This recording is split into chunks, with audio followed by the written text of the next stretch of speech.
welcome to the MassBike annual meeting. Thank you for taking some time this evening to spend your time with us and celebrate cycling in Massachusetts. I'm Doug Cornelius, Chair of the Board of Directors of MassBike. I'd like to introduce and hand the presentation over to the MassBike Executive Director, Galen Mook. Galen. Thanks, Doug. Welcome, everyone. It's a pleasure to be able to honor MassBike for another wonderful season. 2023 was a very big year for us. I'm going to be joined also by board member Kristen Sykes. She's going to be a compatriot in the lead today, but I will go through a little bit of the meeting etiquette before I pass it off to Kristen. Today's meeting is going to be recorded, so please no worries if you have to hop off, if you have to miss it, that's fine. We're going to put this up on our YouTube and you'll be able to share it around. This is not in meeting form like in years past. This is in webinar form based on the high numbers of folks we're expecting. It's just going to make it easier for everyone, but we do have the Q&A box open and the chat open. So the goal is to kind of utilize both of these. If you have any questions for the panelists or for the staff, please use the Q&A. We'll try to answer them using the Q&A box in real time throughout the course of the hour. And also for chat, generally, we want to facilitate the conversation. So please feel free to utilize the chat. Let us know how you're doing, what you're doing, what biking means to you, and how you're engaging, because we are a coalition and we depend on engagement with you.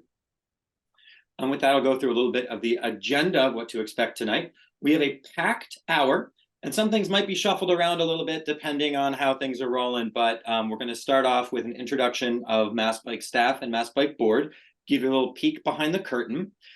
We will be featuring a legislative overview with some of our stalwarts from the Beacon Hill and some of the successes that we've seen over the course of this year. We'll have Senator Brownsberger, Representative Tommy Vitolo, and Representative Michelle Socolo talk about the bike-friendly work. We will probably juggle around a little bit with the Lieutenant Governor. She may have to shift a little bit in where she fits in the schedule based on her own schedule, but we do expect to get some remarks from the administration as well. And then we're going to feature our work from our staff.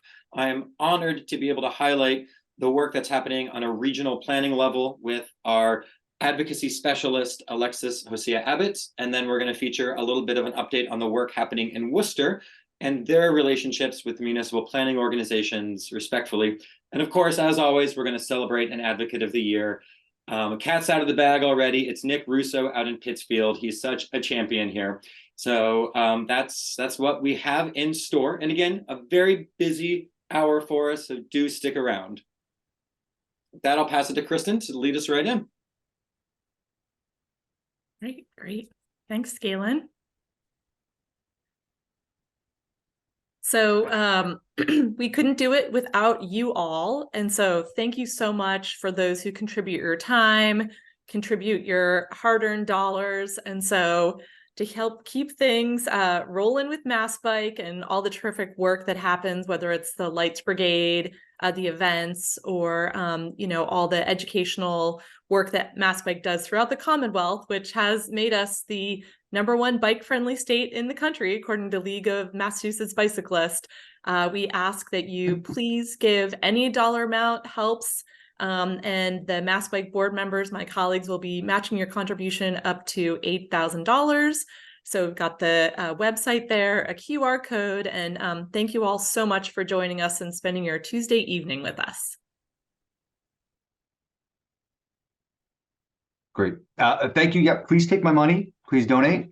At this point, I want to take a sort of a heartfelt thank to the staff of MassBike, Galen, Alex, Jess, Emma, and Alexis. I'm so happy to have you working for the organization. And I want to thank you for all the hard work you put in 2023.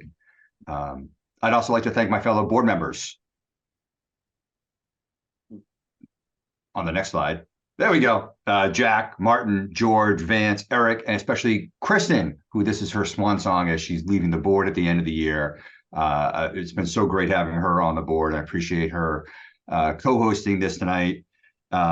We had tremendous interest in board members coming in to start next year. And we picked 8 great people to join us out of dozens and dozens of applications. So we're looking forward to the board going into 2024 and working with Galen as we work through some strategic planning, funding, and all the great things we've done in 2023.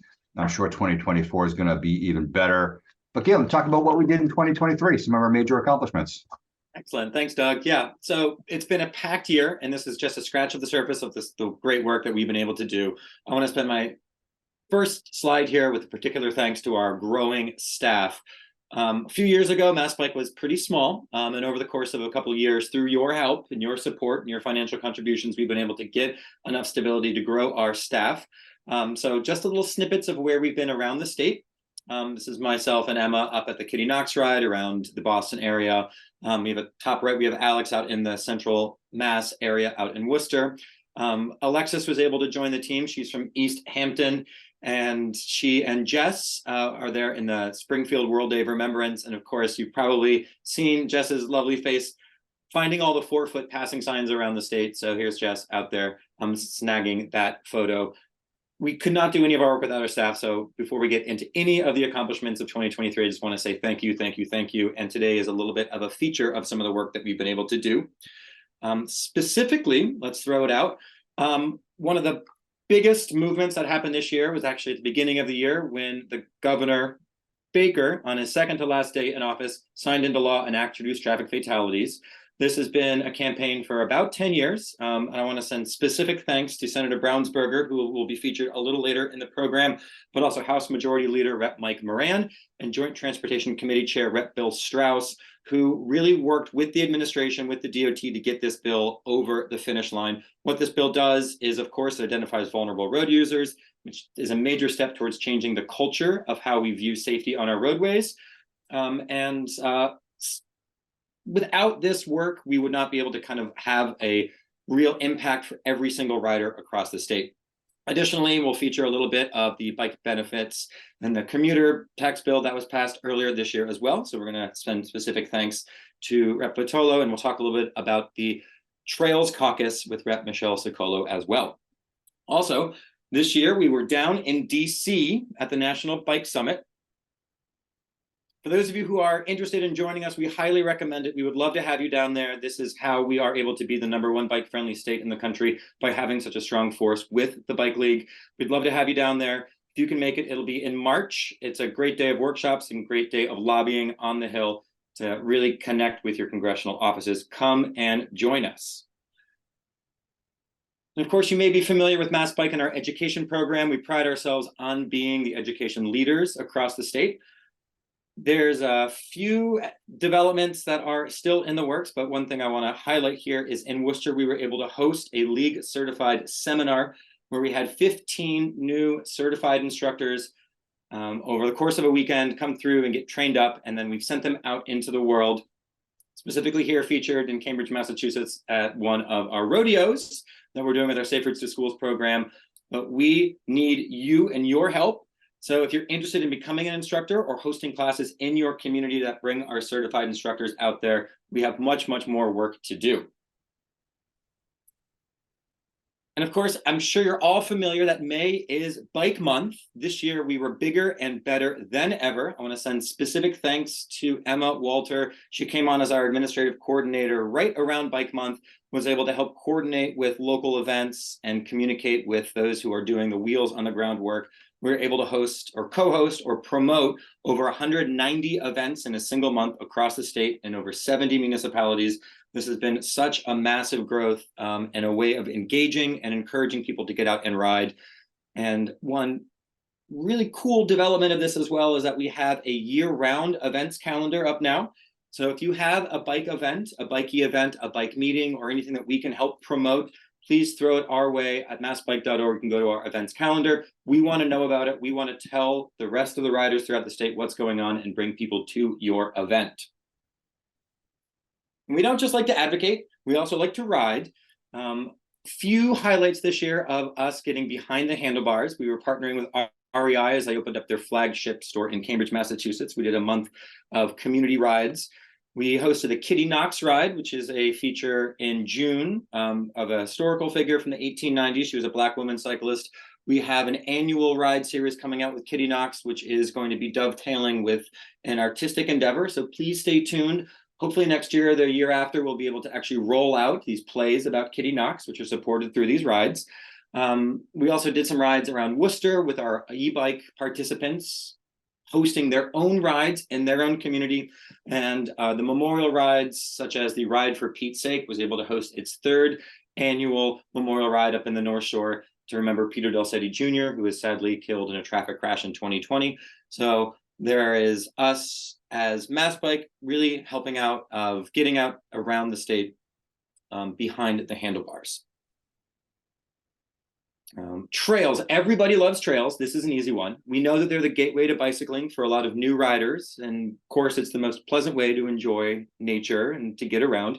Now, our goal, of course, is to connect all of the trails across the state, to knit them to downtown corridors, to work and employment places. So here we are celebrating the many ribbon cuttings that took place. And our props go, of course, to those in the DOT district offices and the advocates and the leaders who help secure the funding to make these trails possible. We know it takes many years, sometimes entire generations, to get these trails up and running. And so MassBike is standing on the shoulders of giants here, but we have much, much more work to do.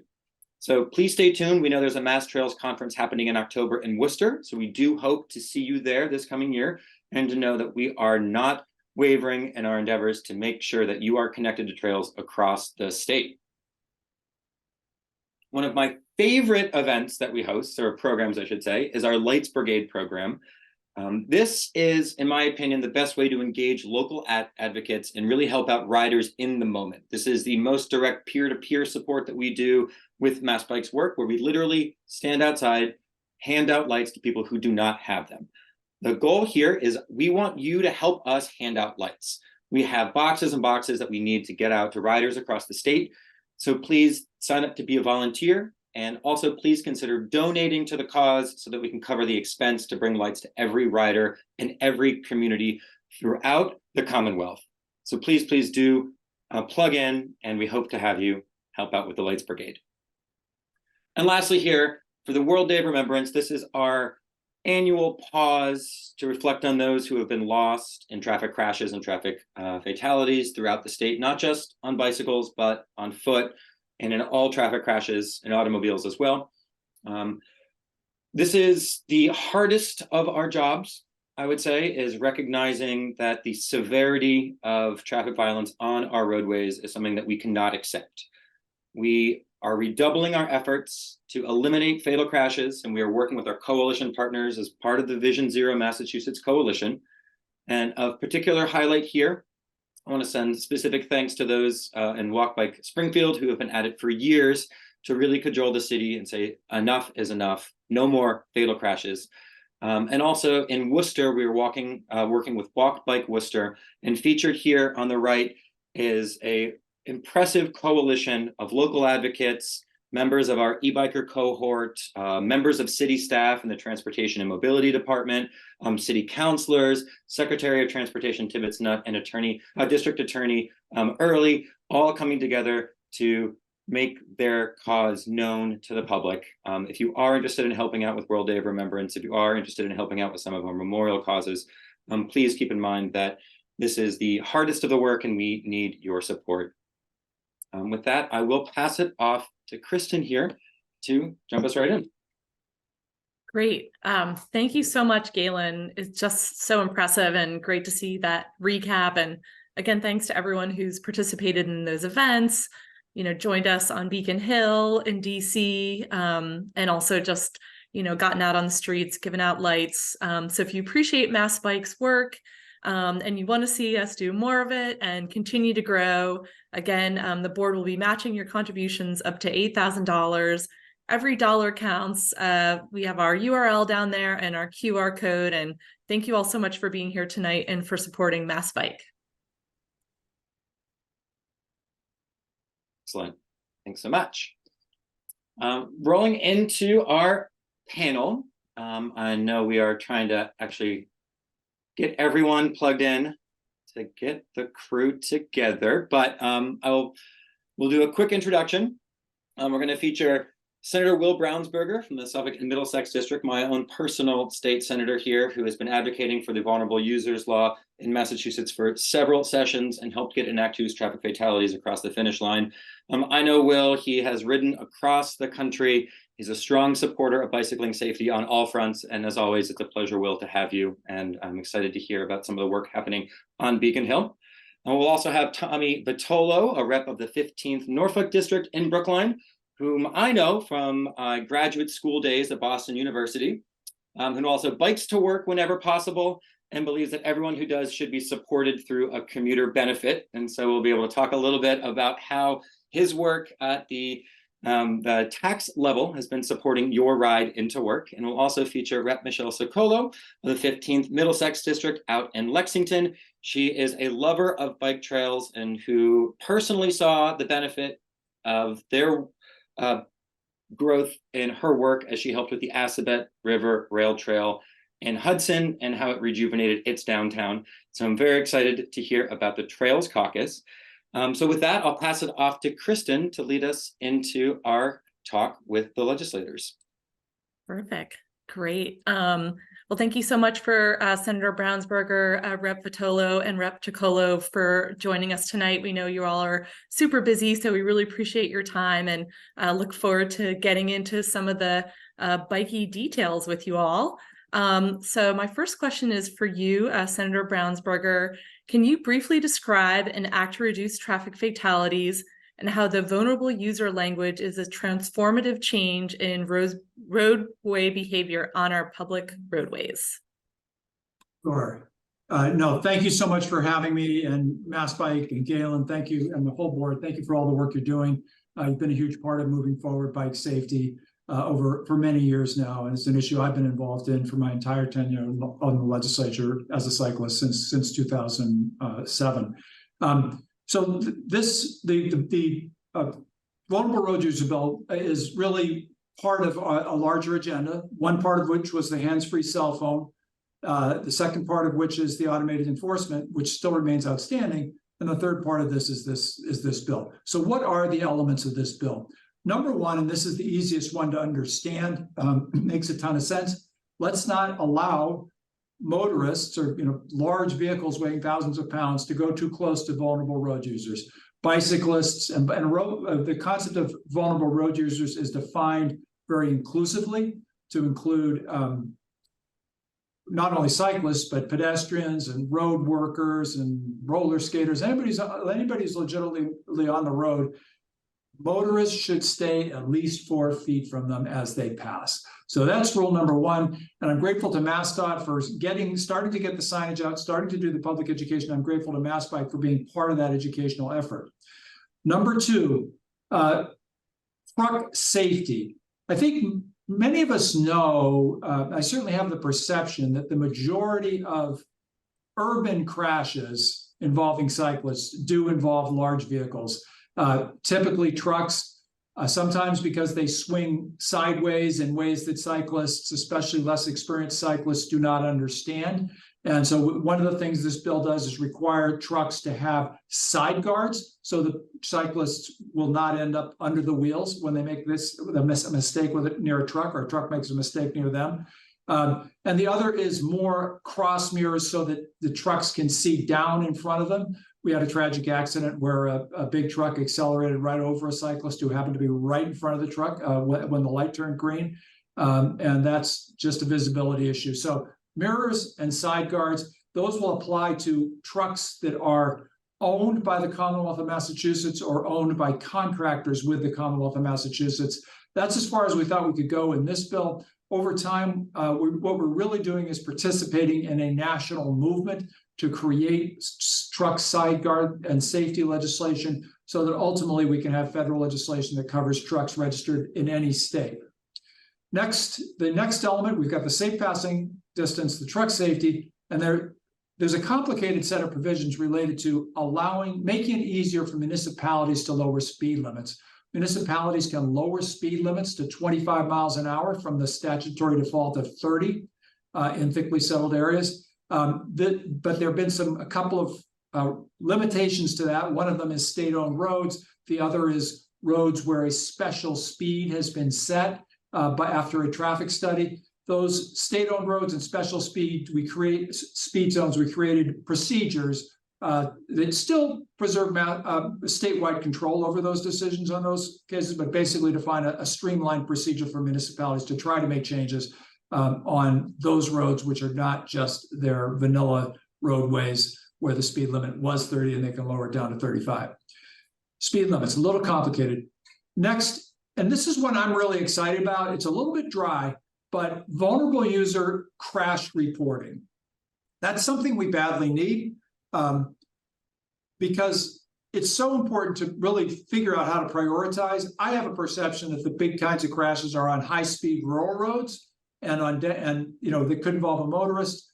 Any kind of vehicle going fast, and then in urban areas with trucks. But let's see if that's what really breaks down and let the data guide us to additional improvements for safety for everybody. So that's something that I know MassDOT is working on, and I talked to the head statewide traffic safety engineer, and she's developing the forms. So we'll start to accumulate better data over a few years.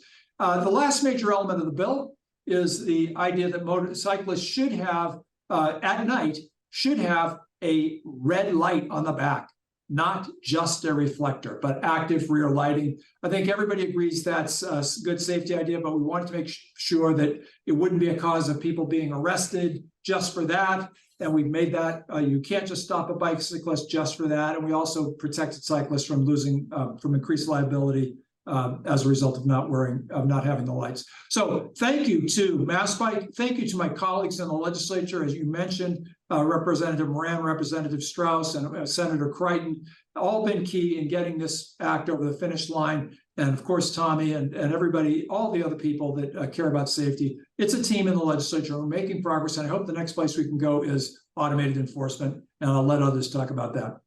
Thank you.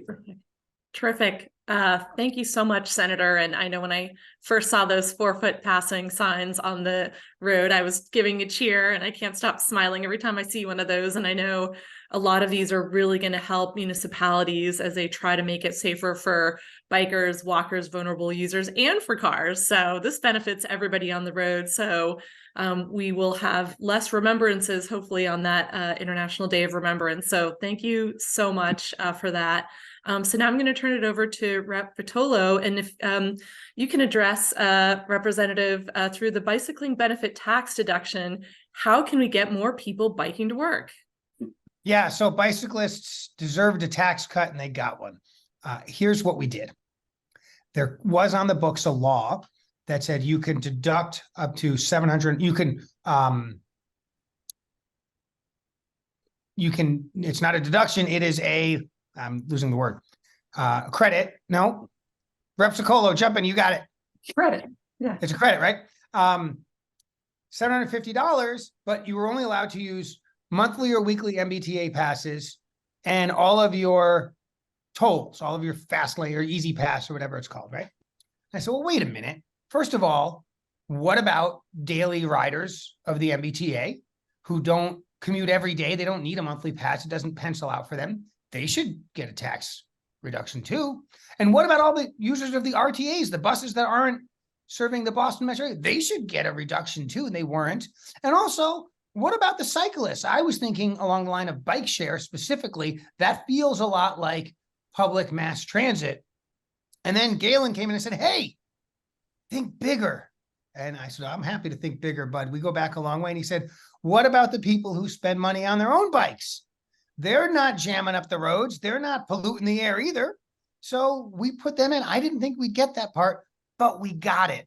And here's what it means.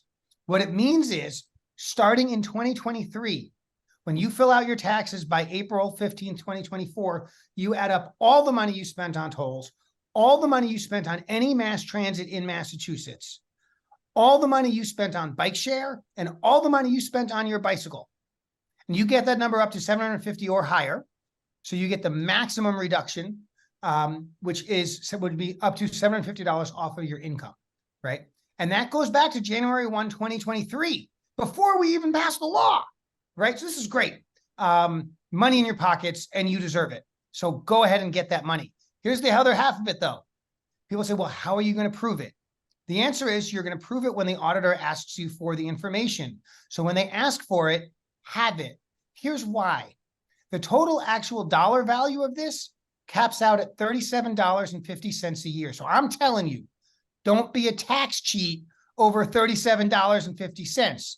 Pay what you owe, do it the right way, right? If you only spent $487, then only put down $487, right? Do it the right way. So that's the story. It's a great story. There's a second part of it, though, that I can't resist putting a plug in. Representative Owens filed, I joined along with him, Bill H 1929, which is related. It says if you've got 50 or more employees, you've got to do this on the pre-tax side. You've got to allow your employees to do it through their taxes, through their paycheck rather, instead of on the back end, which means you get that reduction sooner, you get that benefit sooner, and it encourages people, more people to take advantage of that. And so we got the tax part done, but we still want to get H 1929 across the finish line so that this good word gets spread to more people more efficiently, reduce those barriers, and get more people taking advantage of it. $37.50, and I'm just saying, if you made a contribution to MassBike for $37.50, because that's what you're not going to pay in taxes next year, that would be a reasonable thing. Just putting that out there. Love it. Thank you. Thank you so much, Representative. Really appreciate that. So yeah, start spending those dollars on your bikes. And it's really great to hear about the ability for the corporations as well, or the businesses over 50 people. So now I'm going to turn it over to Rep. Chicolo. If you could, first of all, thank you so much for reviving the Trails Caucus. I know you all have gotten so much great work done already. So if you could talk a little bit about that and the work of the caucus to support all these fantastic trails that we're lucky to have in the Commonwealth and the new ones coming up. Thank you, Kristen and Galen and all of the folks at MassBike. It's super exciting to be here tonight. I'm so impressed that you have 166 people on this call this evening. I've really enjoyed watching the growth of MassBike over the years. And as Galen mentioned, I've been involved in biking for decades myself, back when I first spearheaded the first phase of the Assabet River Rail Trail. So my latest project at Galen's suggestion and Eric Barassa and Joel Barrera, some of the folks that came to me and encouraged me to consider reviving the Trails Caucus. It was originally created back by Representative Chris Walsh of Framingham, who unfortunately passed away too prematurely. But it was my honor to be able to bring the group back together to get the caucus going again. We have 46 members already. This is the first year of the rekindled caucus, and we have almost a quarter of the legislature, bicameral and bipartisan, which is super exciting. I think it's a testimony to the fact that there are so many great trails in all of our districts, and legislators understand how important and helpful trails are to our local economy, for our health, et cetera. So when we launched last fall, one of our first activities was to bring together the advocacy community and hear from all of you to get some ideas about the types of work we should be doing. And then we had a formal kickoff meeting in January to establish a statement of purpose and a work plan. Very simply put, the Massachusetts Legislative Trails Caucus works to educate legislators and the public on the community benefit of trails and advocates to advance measures in the legislature and executive branch that support their creation and their maintenance. So some of the functional activities that we're doing and that we will continue to do: testifying obviously on legislation, testifying on administrative and regulatory hearings, producing written advocacy letters and emails, weighing in on the budget and the capital investment plan. That's very important, and hosting educational forums, sponsoring site visits, bike rides and trail walks, etc. So in our first year, we also worked to establish some legislative priorities. I will tell you that initially it was hard to figure out what we should be prioritizing as a Trails Caucus. There's lots of great bike legislation and pedestrian legislation, but things that are specifically for trails was a little bit harder to find. One of the reasons we wanted to get the Trails Caucus going again is because there was great work done by the last administration in the Mass Trails program. And we wanted to make sure that the funding and the energy around that reorganized effort of the executive branch was going to be continued. And so very early on in the Healy-Driscoll administration, we sent a series of advocacy letters to our new secretary and to our Commissioner Arrigo and Secretary Tepper.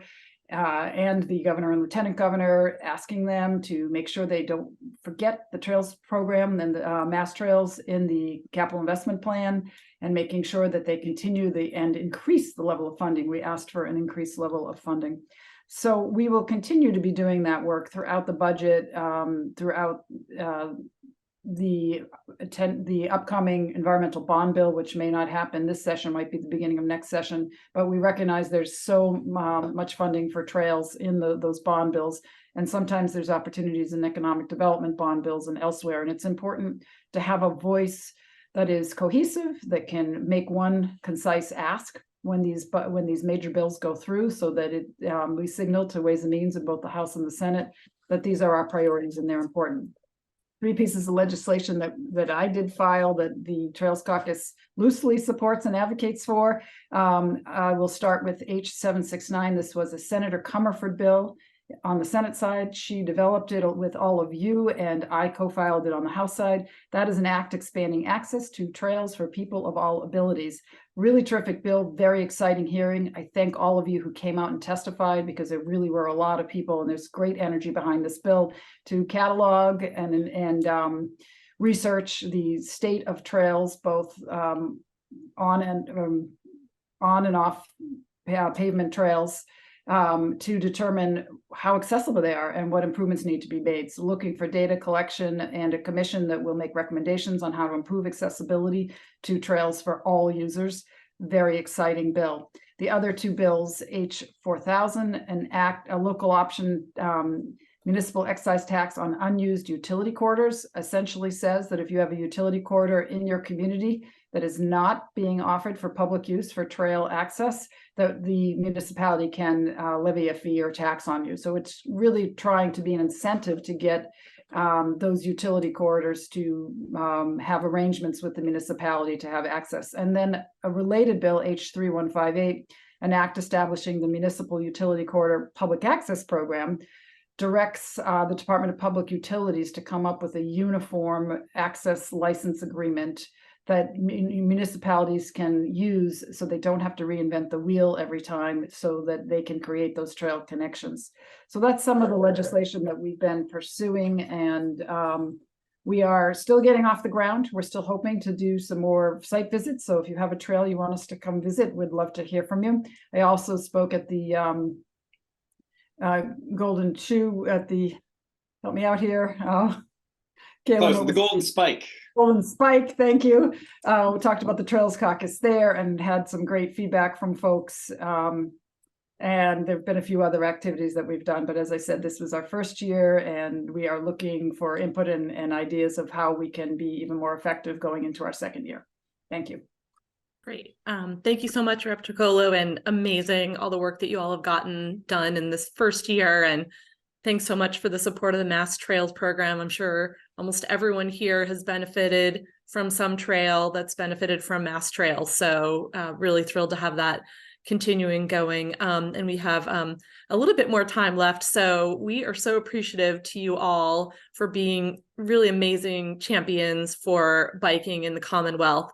And we know that you have other colleagues that share your passion, but we're curious to hear from each one of you, what can we do as MassBike, folks who really care about biking, to get more bike champions on Beacon Hill? We know a lot of folks have to drive, unfortunately, and we want to create obviously more ways for people to bike. I think you just hit some of it on the head there, Rep. Tricolo, by inviting people to ribbon cuttings, but would love to hear from each one of you, and we can start with you, Senator Brownsberger, of how do we get more colleagues joining you on Beacon Hill, sharing the perspectives of cyclists and really supporting more biking in the Commonwealth? Thank you. I'm a big believer that the most effective thing that really can change the legislator's mind is for a constituent, it's got to be a constituent, to arrange a meeting with them. And most legislators will meet with a constituent who asks for a meeting and who tells a personal story and makes an ask motivated legitimately by that story. This will make a difference in my life.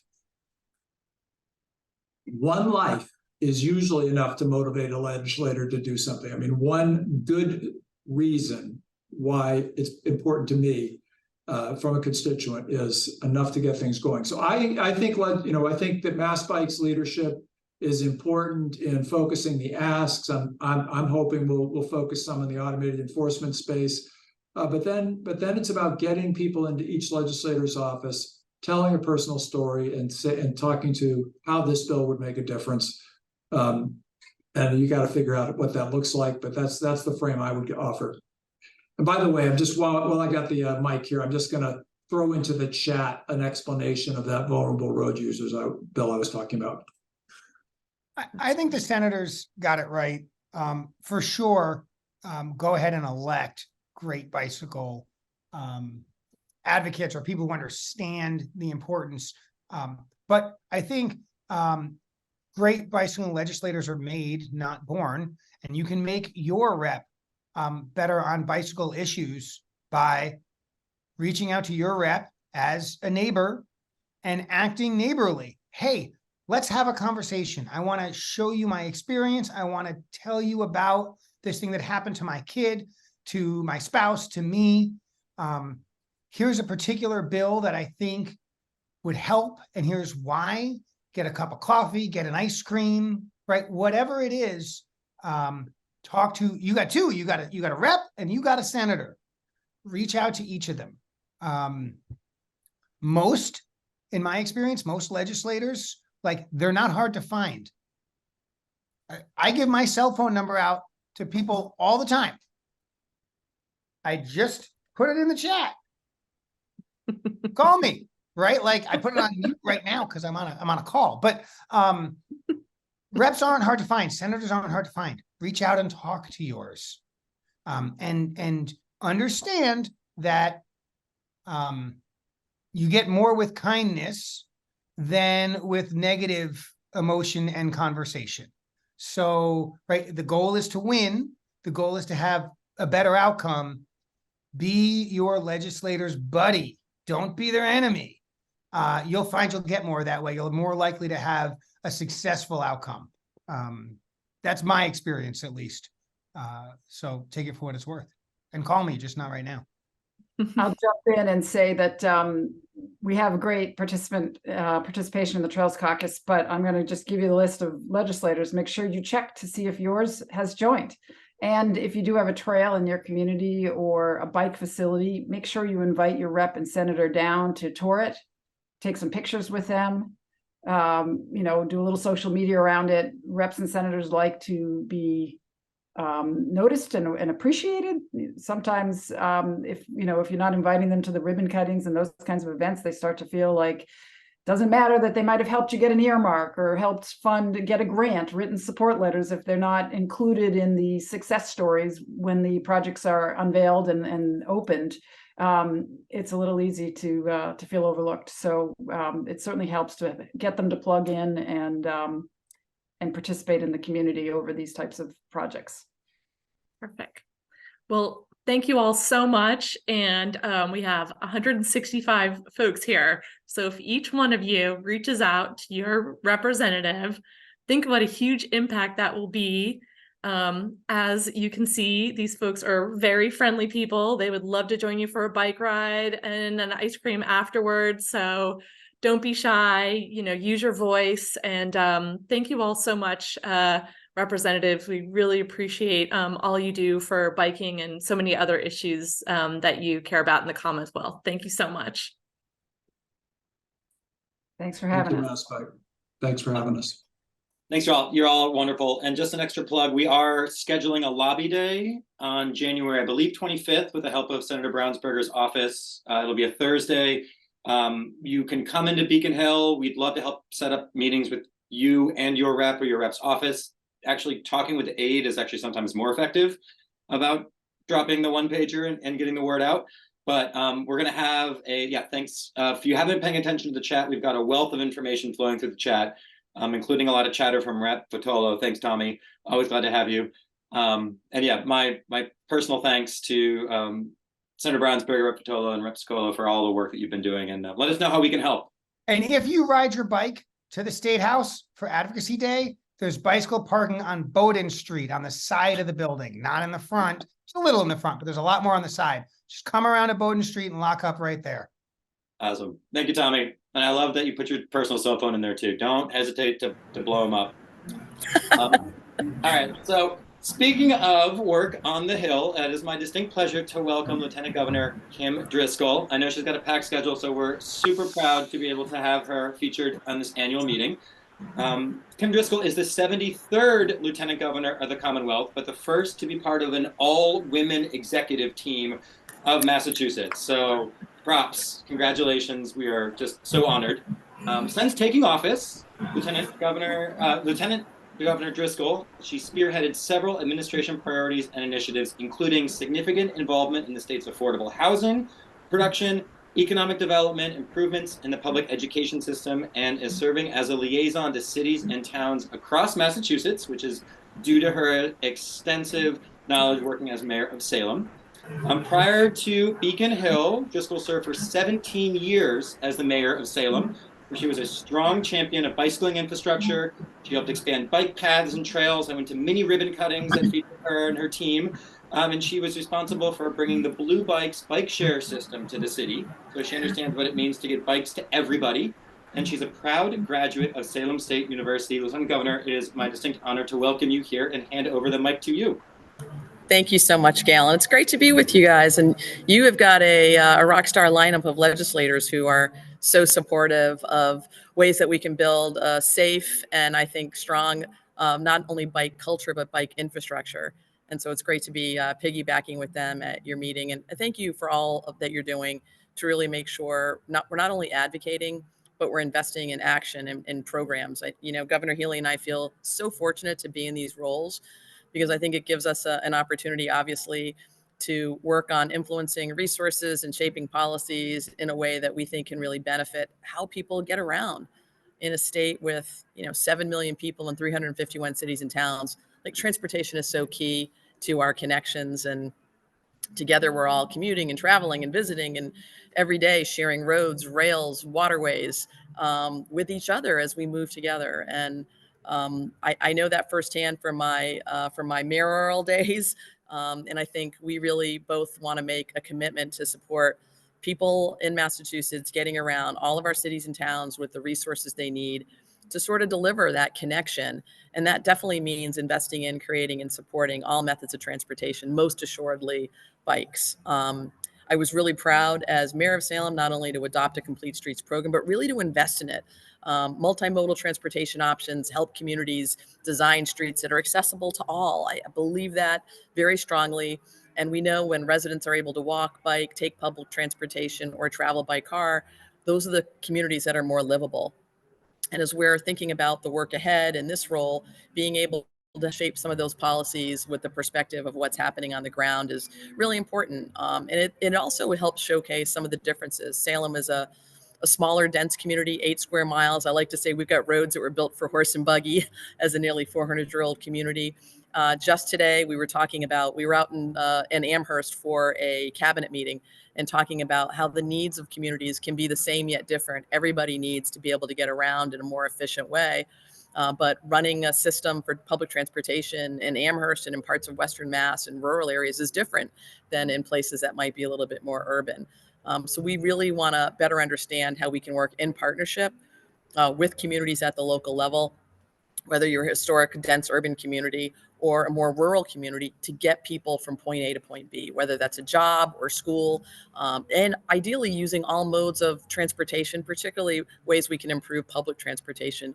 Part of this year's budget includes funding for RTAs. It's an innovation fund. I think the RFPs for proposals are due later this month in December, encouraging our regional transportation agencies to work with us to identify opportunities to invest in more innovative ways to get people around, whether that's e-bikes, micro transit options, shuttles.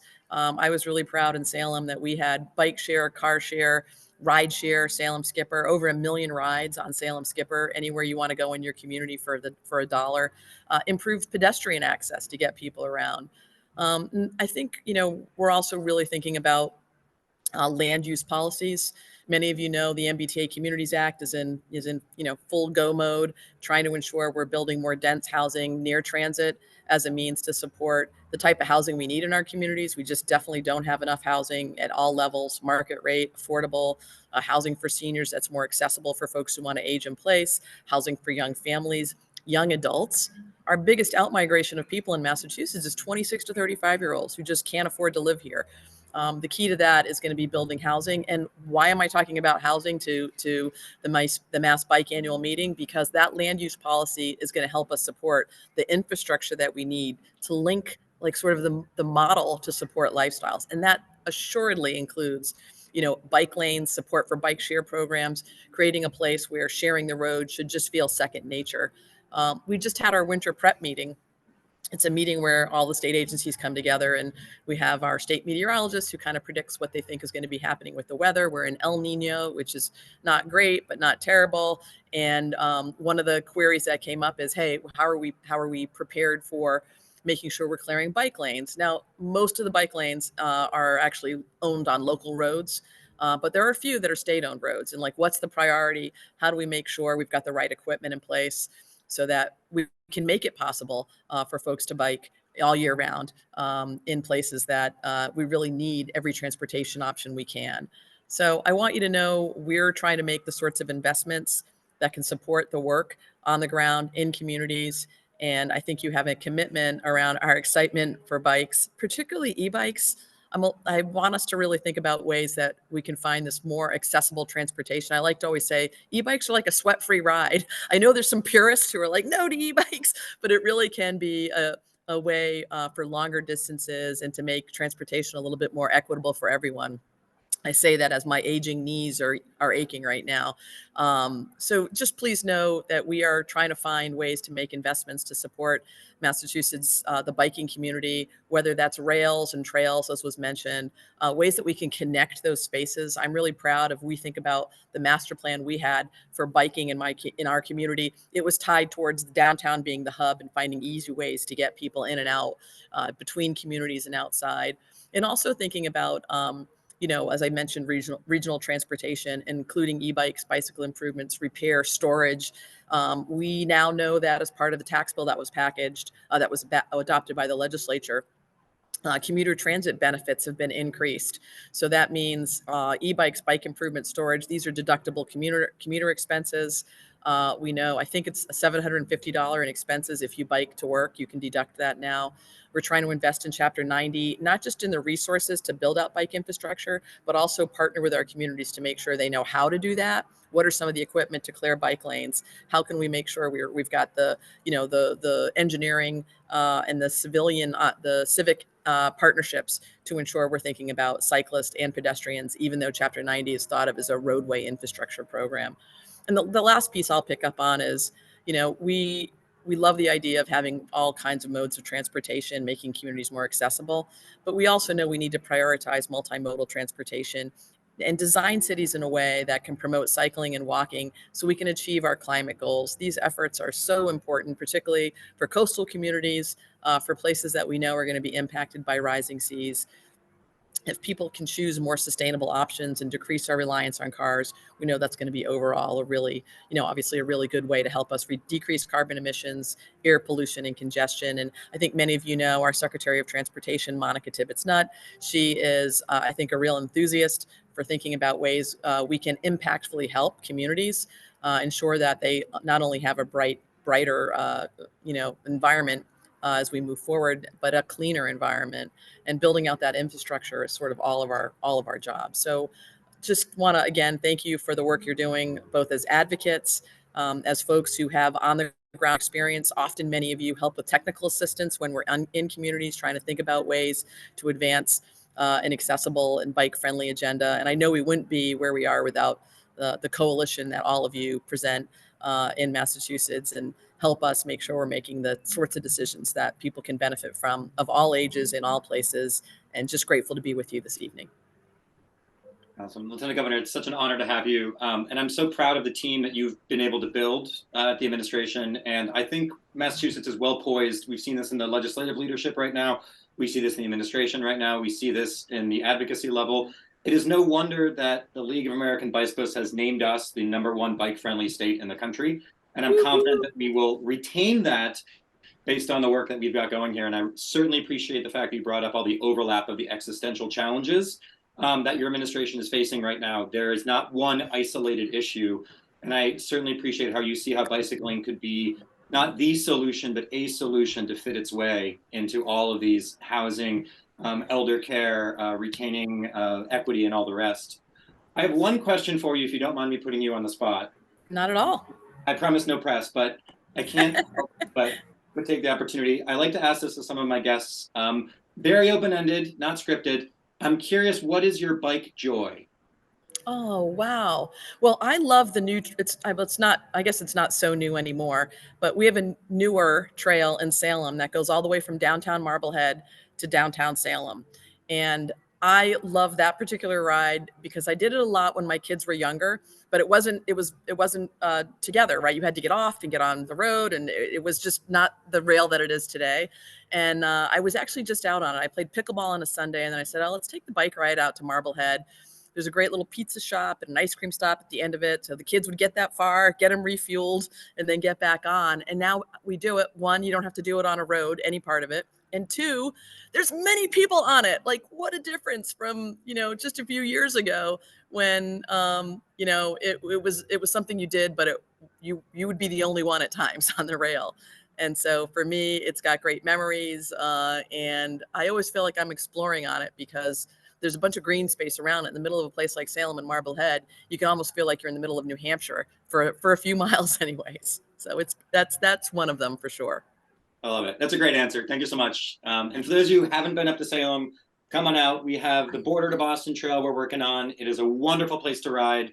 For the most part, you can bring your bike on the commuter rail if you're coming from the neck of the woods. But yeah, and Lieutenant Governor, let us know how we can help you out. And we've got your back, and we're super grateful for all the work that you and Governor Healy are up to.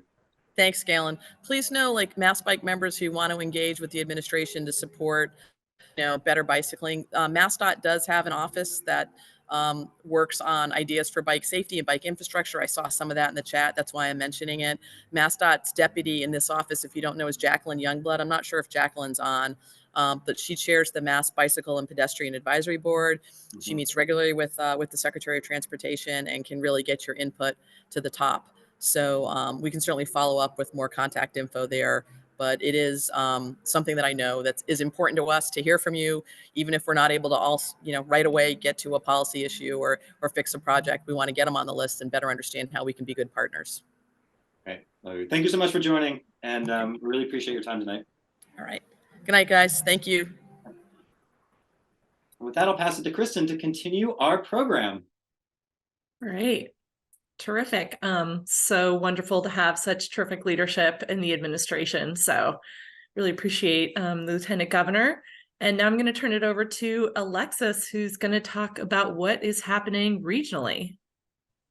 Hello, my name is Alexis Hosea Abbott. I'm the Regional Advocacy Specialist. I started working at MassBike as a volunteer in 2022 at the Pioneer Valley Planning Commission, attending the Joint Transportation Committee as the MassBike rep.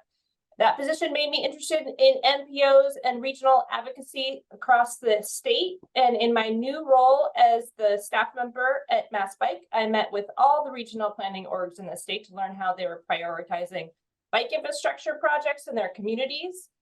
From there, I decided to make a bike advocacy directory as a tangible next step to help MPOs connect with their local orgs, but also for you to connect with each other.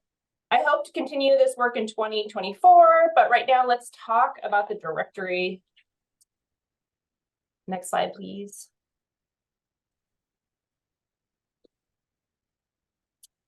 This is a new resource available on our website right now, but it includes 160 bike ped groups and 170 bike shops. I sent this as a draft to our network, and Anna Tang from the Bike League said that she wishes that she had one of these for every state in the country. So I think we're headed in the right direction. As I mentioned before, I met with one-on-one with all the MPOs in the state, and here to explain what an MPO is Jessica Belanger, a transportation mobility specialist at Northern Middlesex Council of Governments.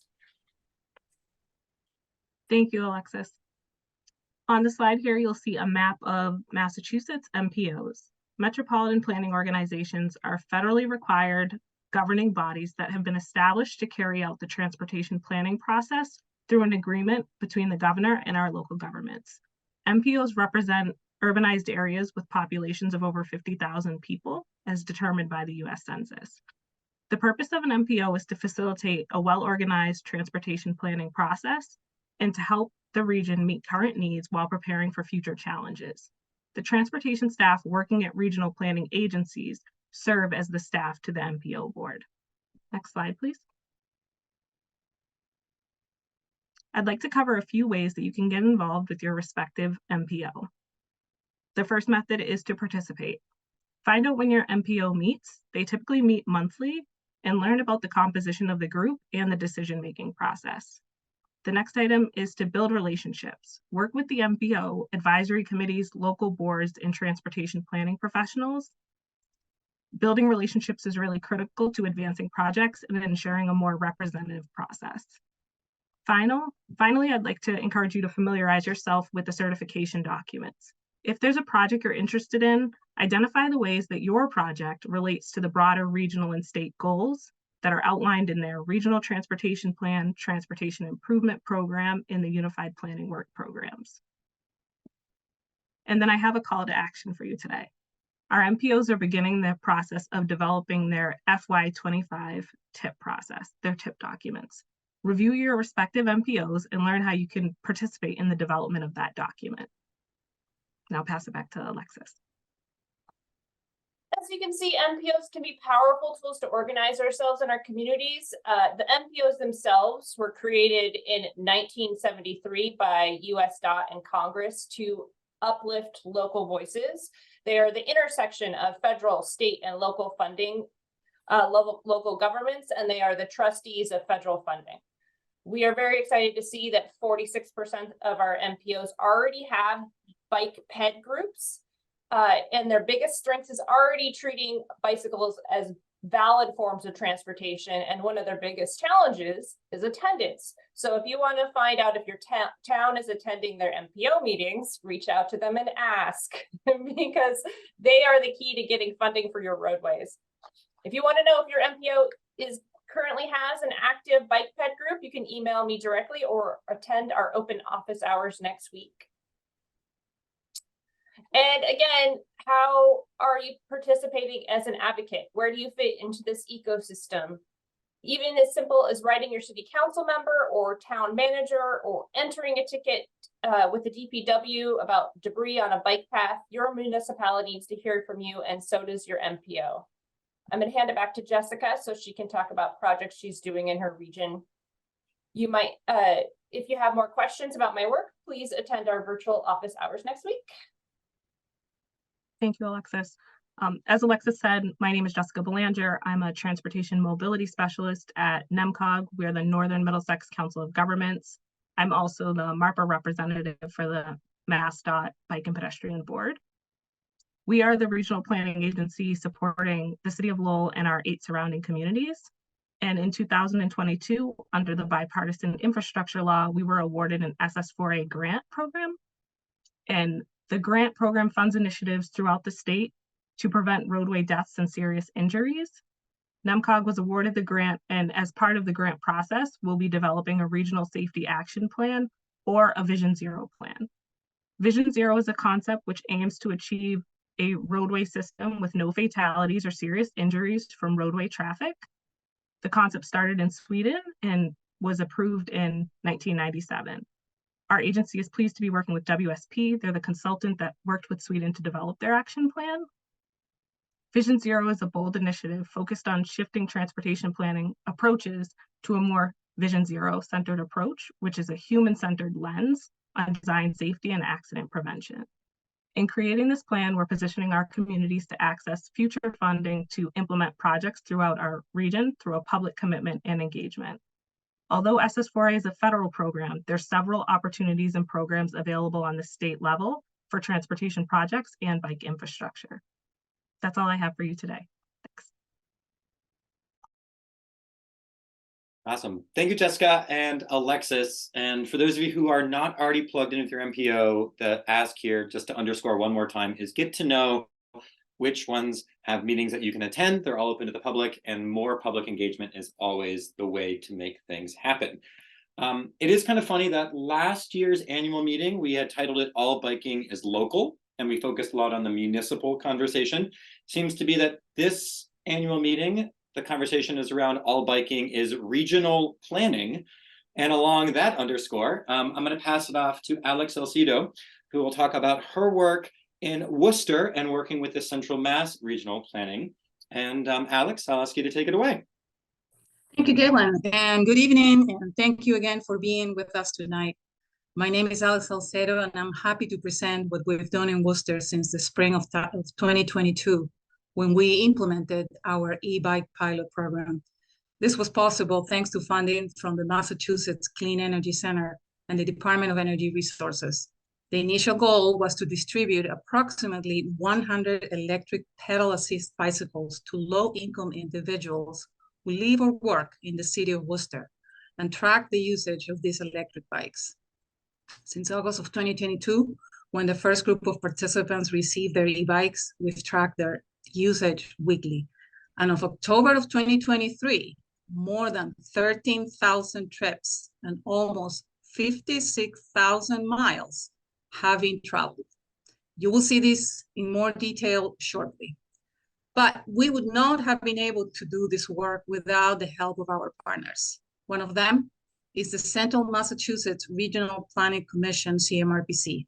I'm thrilled to be joined tonight by Jahaira Graxirena, CMRPC Director of Access and Mobility, who will talk about the community engagement work we've done this year and what's coming for next year. Jahaira, take it away.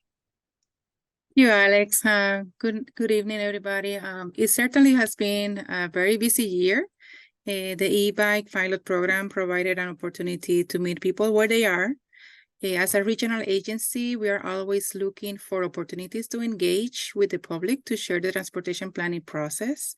By participating in community events and farmers markets, we were able to have one-on-one conversations with attendants and capture the key comments and suggestions, including desired routes, safety concerns, the challenges, and preferences.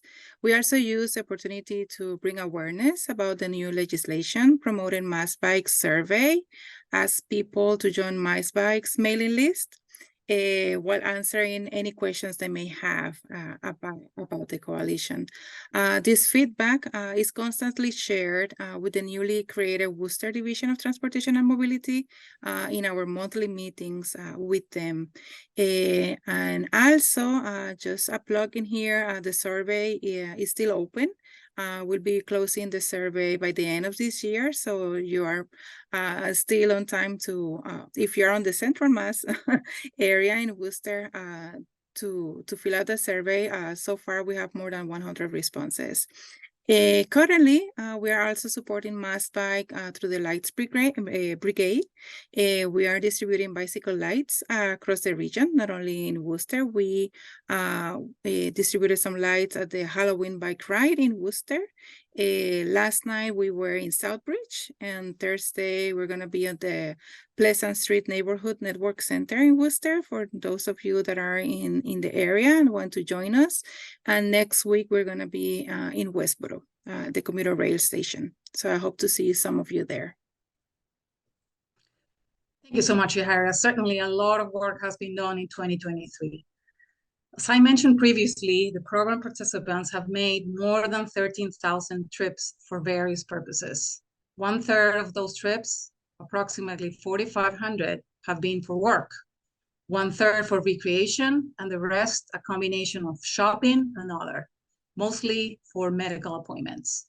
On the right, you see that the total number of miles traveled, remember, almost 56,000 miles, varies depending on the time of the year.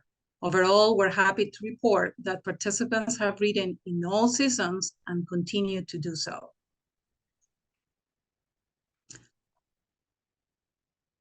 The program is serving as a pilot to see how e-bikes fare as a reliable, non-polluting mode of transportation. As you can see here, the trips, miles traveled using the e-bikes translate into more than 30,000 pounds of CO2 emissions avoided. Examples of what those pounds are equivalent to are shown on this slide. These equivalences help the participants to see the impact they have made by using their e-bikes instead of driving. And here's a preview of what's coming in 2024. We have a second phase of the e-bike program. We're excited to share here that MassCC has awarded additional funding to expand our e-bike program in 2024. Stay tuned for more details. If you have any questions, make sure to join us during the office hours on December 15th.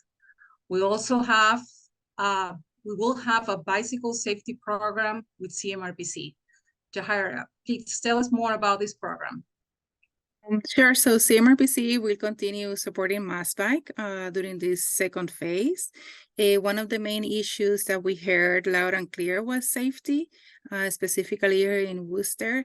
And many residents, they want to bike, but they are afraid of getting into a crash.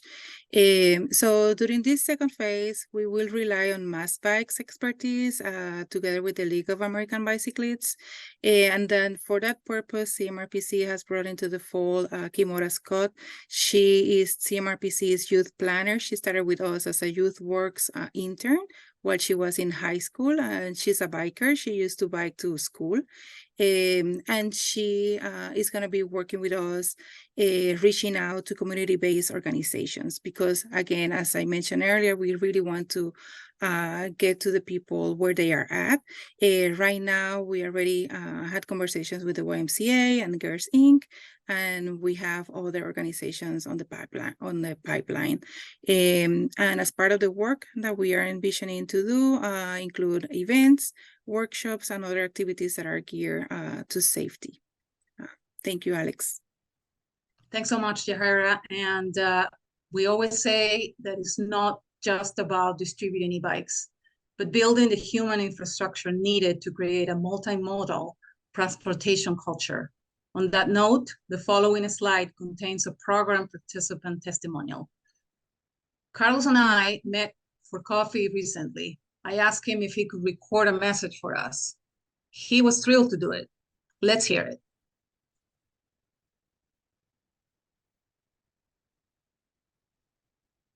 Hi, my name is Carlos, and I am a MassBike participant. Besides helping save the environment and helping me save some money by using my car less frequent, the MassBike program has led me to live a much active lifestyle after work. I have lost weight, and I feel overall much healthier about myself. Also, having the bike has allowed me to get in touch with my community. I have traveled through parks, streets, paths that otherwise I would have never traveled through if it wasn't because of the bike. So thank you, MassBike, for allowing me to participate in the program. Thank you, MassCC, for funding the program, for helping save the environment, and for allowing me to get in touch with my community. Thank you.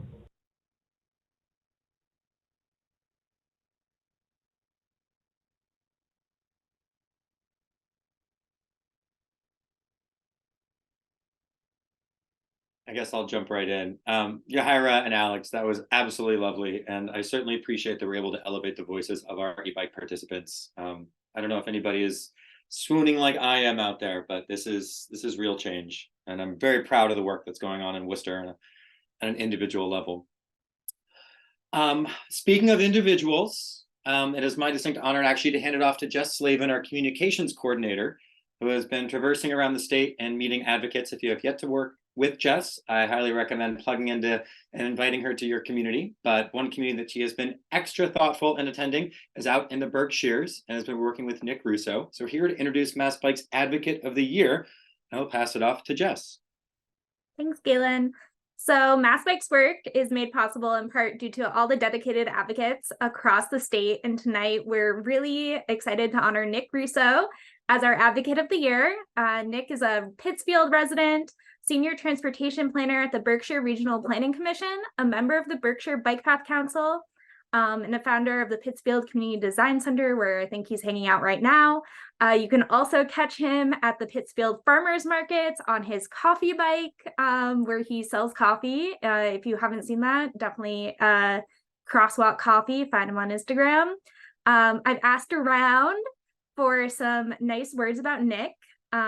Marjorie Cohen with the Berkshire Bike Path Council said Nick has committed his boundless energy to a vision of a bike and pedestrian friendly Berkshire County. In both his professional work at Berkshire Regional Planning Commission and his personal life, his creativity works to make that vision a reality. It is a joy to work with Nick and to be around his positive energy. Nick's boss, Cleet, who's a transportation program manager at Berkshire Regional Planning Commission, said, as a senior transportation planner, Nick's work responsibilities afford him the opportunity to focus on non-motorized transportation modes. Not only has he worked to promote and implement complete streets within our communities, but Nick has also received a number of grants which will provide the much needed funding to identify and implement measures which will make streets and roads safer for all. So that's my honor to name Nick our Advocate of the Year. Nick, do you want to say a couple words? Yeah, thanks, Jess. Can you hear me all right? Yep, Awesome. we can hear you. Yeah, honor. Thank you. Yeah, this is a really pleasant surprise. And all I can just say is thank you both to MassBike for this and to everyone who's in this room and not in this room currently, because would not be able to do this without a ton of help. Like literally this table we're all sitting at, we slept out of a U-Haul last night, like 8 o'clock at night. I literally couldn't have done that by myself. So yeah, I'm just so excited to really help elevate cycling and just Western Mass in general. I think we're really set up to be a bike friendly community. And I really want to just keep banging that drum and to get us really set up to be a 21st century, like connected, sustainable community here in Pittsfield and Berkshire County as a whole. We have the Asheville Rail Trail that is really a gem. We're advocating to get it extended here into Pittsfield, so you can get to the trail really directly without having to say lug your bike on your car and bring it to the trailhead. We want to get people there from their neighborhood directly, and then you can get all across the county. It's like a super highway to get up through the county. And then eventually we'll connect into, hopefully we want to see up into Vermont and then all the way down to Connecticut to really get a full north-south, cycling highway through Berkshire County. And then in Pittsfield, I think we can make this the most bike-friendly small city in New England. It's really set up to be a game changer. So that's kind of what we're hoping to do here at the Pittsfield Community Design Center, which is a new volunteer initiative that we're hanging out here. We got the coffee bike behind us too, so we have some hot drinks. But yeah, so I just want to say thank you again, to Margie Cohen at the Berkshire Bike Path Council. Really, I would not be able to do like any of this without her guidance and experience. The city of Pittsfield and the commissioner Ricardo Morales have really been great allies for bringing Pittsfield into a more bike-friendly paradigm here. And the work there continues, and that's what I want to advocate for. And all my colleagues at BRPC as well. I've worried sometimes there's kind of a gray area between me as a bike advocate and me as a employee with a transportation role. And I know the two are kind of intertwined, but also distinct. So, but I want to be that person who can be a contact for any and all bike related work, whether it be doing the tip or the RTP at work, or doing a bike rodeo out at a schoolyard, or doing just a community ride to get coffee, or to meet up on a weekend. So that's what I want to do. That's what I want to keep doing with the help from everyone here, and hopefully more in the future as I meet them. And yeah, this is just the beginning. So thank you again, everyone, so much. Thanks, Nick. Do you want to plug your upcoming community ride?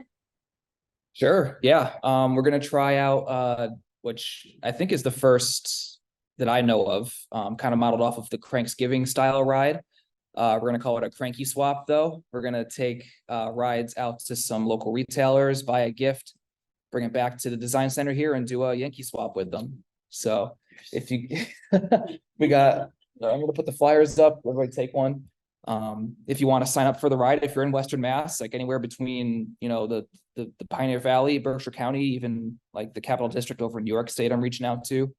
If you want to sign up for the ride, it's going to be on the 17th on a Sunday of December. So there's more info about that on the Pittsville Community Design Center Facebook page. And yeah, we'll have some flyers going up. So if you're in Western Mass, consider coming out to the cranky swap ride. I think it'll be kind of cool. Yeah, Awesome. and Thanks. if you're in the farmers market, grab some coffee from the coffee bike. Thanks again.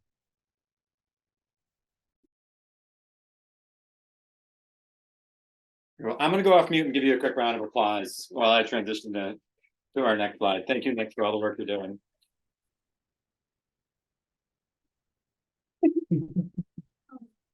Well, I'll ask Kristen as an outgoing board member to help me with this final fundraising pitch here. Yes. Thank you so much, Galen, and thanks to the 12 people who have donated in this short period of time that we've been here. If we could get that up to 20, that would make our nights. So, and as you see, if you donate, your contribution gets doubled by the board, and you'll also get this very schwanky MassBike water bottle here, which is featured on the left on the Mass Central Norwalk branch of the Mass Central Rail Trail there over the Connecticut River here in Northampton. So thank you all so much to everyone who's donated so far. Thank you for those of you who will donate in our next remaining time. And thanks all for being here tonight. Awesome. So everyone grab your phones and scan that QR code. This is our opportunity to make sure that your support can be doubled by our board. And I want to send a specific thanks to Kit. They helped design this bottle. This is kind of the first we've ever had a bike shop employee design a MassBike bottle, as far as I know. And let's see it in the chat. Does anybody know what the state bird is? Throw it in the chat, or what the state flower might be, or the state tree. It's all featured here, including the state bug, a little ladybug. So if you would like a MassBike bottle, these are, you got it, the chickadees, you got it, and Mayflower. All right. So thanks to Kit for designing this. It's also one of our points of pride that we are able to fund and support local artists. Every year we have a new local artist design our Bike Month design. And so, the support that you give MassBike is played out in the cycling community beyond just the board and staff as well. But I do want to send a specific thanks to those who are the heavy hitters that make MassBike's work possible. I'm just going to leave this slide up for just 1 second. If you're familiar with any of these organizations, they do wonderful work, and it's great to show that MassBike has support from developers, from bike shops, from individuals, from foundations, from businesses. And the goal is sustainability of this nonprofit, which arguably in this day and age is not the easiest to do. So if you have a business, if you have an employer who might want to become a Bike Month sponsor, or somebody who wants to maybe sponsor our Lights Brigade campaign, we're looking for title sponsors. We're looking for funding with the Kitty Knox effort in order to tell the story of the first Black female cyclist and barrier breaker of the 1890s. There's a lot that MassBike is going to do over the next couple of years, and we need your help. So this is a not so subtle ask to say, well, first, thank you to all of our sustainers in 2023. Thank you to all of those who have been donating to our memorial fund. It's a heartbreaking effort in order to have a memorial fund, but we're so grateful to be able to push our road safety and our better biking work in honor of those loved ones. And just, please, if you've got a business, if you have an individual who's got an extra $1 or $2 in their pocket, maybe you're going to save $37.50 on your taxes next year. To Rep Vitolo's point, it will be matched by our board today going through December. And of course, we are a 501c3, so all the donations are tax deductible as allowed by law. So please throw down and thank us. Looking forward, what else is going on? All right, so you heard a lot about 2023. You are introduced to our staff. I'm super proud to be able to have featured our staff and our stalwarts on Beacon Hill. But what else do we have going on? So in 2024, as I mentioned earlier, we are looking to do a lobby day. It's on January 25th. It's a Thursday. Doesn't have to be a single day if that date doesn't work for you, but the point is that we want to help you engage with your local elected officials. If you're not there yet, maybe you have a relationship that we should also know about. This is our second year of this session. If we want to file bills the coming session, let's start to get our act together now. Let's start to get your reps on it and making sure that they know who you are so that we're having these continued conversations. So please fill out the form that's going to be dropped in the chat. If you want to join us to the National Bike Summit, again, we're reinforcing how we're the #1 bike-friendly state in the country. We need our numbers to throw that down. Kristen has been down there with me in DC. Jess is coming down. It's a wonderful time to network, to get to know what else is going on in bike advocacy around the country, and to get to meet your reps down on Capitol Hill and really get like the appropriations asks out, really get the understanding out of what's happening. It's also really cool to be able to walk those marble hallways and sit down and really feel like we are participating in civil democracy.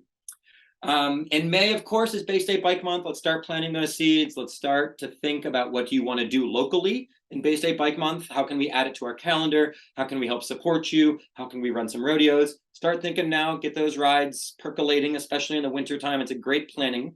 In June, we are going to host the Kitty Knox ride. And again, we are going to do a big fundraising event in order to get this playwright going forward. You'll hear more about that next annual meeting, I'm sure. And then looking all the way forward to October, I know it's a long way away, but the Mass Trails Conference is going to take place in Worcester. We're hoping to dovetail with a few advocacy issues, maybe some advocacy training, some trails rides. MassBike wants to step up to kind of be an advocacy support for all the work that goes on with the DCR, Department of Conservation and Recreation, Mass DOT, and the EEA, the Energy and Environmental Affairs Office, to make sure that our trails are really being promoted at the level that is required in order to get them knitted across the state. So this is just a snippet of what's on the docket. Grab your Sharpies, put these down. We need your help. You help us put the coalition in the MassBike Coalition. And lastly, just before I round you out and pass you back to Kristen to say goodnight, we have so much more we want to talk about. I am super excited about all the chatter in the chat. Thank you for all the Q&A. Hopefully everything got answered. And if not, we will be around. We are making ourselves available. I will be there. Our staff will be available for 4 different sessions this month. That's a lot. You can join us in the afternoons. You can join us in the evenings. We're trying to limit these to about 20 people per session so we can actually have a little networking conversation as well. But we know it's hard to do things virtually. We know it's hard to do things in little boxes. So we are doing our darndest to make sure that our staff is available and approachable to you advocates so we can hear what's going on, so we can work with you, and we can make sure that MassBike is working locally and regionally for your issues, because really, we don't do any of our work alone. We will depend on you to help direct us. We will depend on you to help support us. And so this is an opportunity for you to plug in and get to know what's going on. You can check out the sessions here. They're all different themes. And if these are a success, I imagine we'll keep these rolling probably monthly in 2024 as well.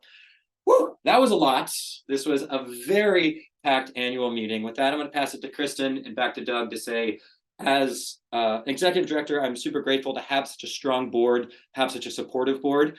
Kristen, you've been with us for the past 5 years, I believe, at this organization, first leading the Pioneer Valley chapter, the Connecticut River Valley chapter. You helped usher in the name change. Thank you so much for that conversation.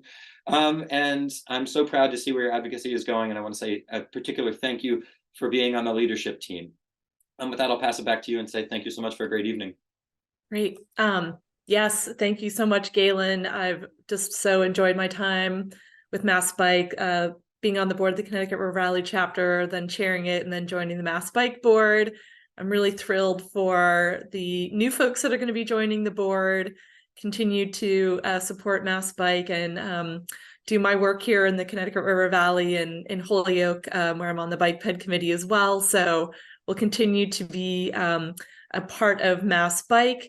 Thank you all so much for everyone who joined. Thanks to our legislators, to the Lieutenant Governor, and we would love for you to fill out the post-event survey there. And this recording is going to be on YouTube in a few weeks, so keep posted for that.